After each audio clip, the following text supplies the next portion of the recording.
നമ്മുടെ എല്ലാ കൂട്ടുകാരെയും ഉണ്ടല്ലോ ജെഫോറി ടിപ്സിൻ്റെ പുതിയൊരു വീഡിയോയിലേക്ക് എല്ലാവരും സ്വാഗതം ചെയ്യുന്നു. അപ്പോൾ ഇന്നത്തെ വീഡിയോയിലൂടെ കാണിക്കുന്നത് നല്ലൊരു ടിപ്പാണ് കേട്ടോ.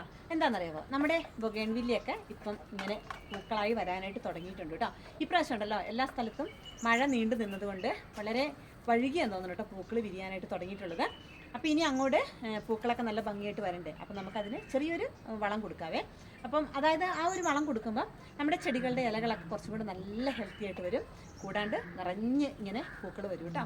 അപ്പോൾ നമ്മുടെ ഈ ഒരു വീഡിയോ കാണുമ്പോണ്ടല്ലോ നമ്മുടെ കൂട്ടുകാർ എല്ലാവരുടെയും ബൊഗൺവില്ലയൊക്കെ നല്ല ഭംഗിയായിട്ട് പൂത്ത് നിൽക്കുന്നുണ്ട്, അല്ലെങ്കിൽ ഇതുമാതിരി പൂക്കാനൊക്കെ ആയിട്ട് തുടങ്ങിയതേ ഉള്ളൂ എന്നൊക്കെ എല്ലാവരും കമൻറ്റ് ഇടാനായിട്ട് മറക്കരുത് കേട്ടോ.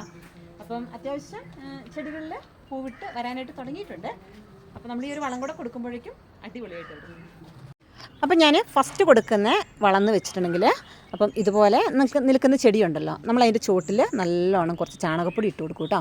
ഇതുണ്ടോ ചെടീൻ്റെ ചുവട് ഏകദേശം അത്യാവശ്യം ഒരു കപ്പോളം ചാണകപ്പൊടി ഓരോ ചെടീൻ്റെ ചുവട്ടിൽ കൂടി ഇട്ട് കൊടുക്കുന്നുണ്ട്. അപ്പം ചെടികളൊക്കെ അത്യാവശ്യം നല്ല ഹെൽത്തി ആയിട്ട് ഇലകളൊക്കെ ആയിട്ട് ഇങ്ങനെ വരുന്നുണ്ട് കേട്ടോ. അടുത്തായിട്ട് നമ്മൾ കൊടുക്കുന്നത് എന്താണെന്നറിയാമോ?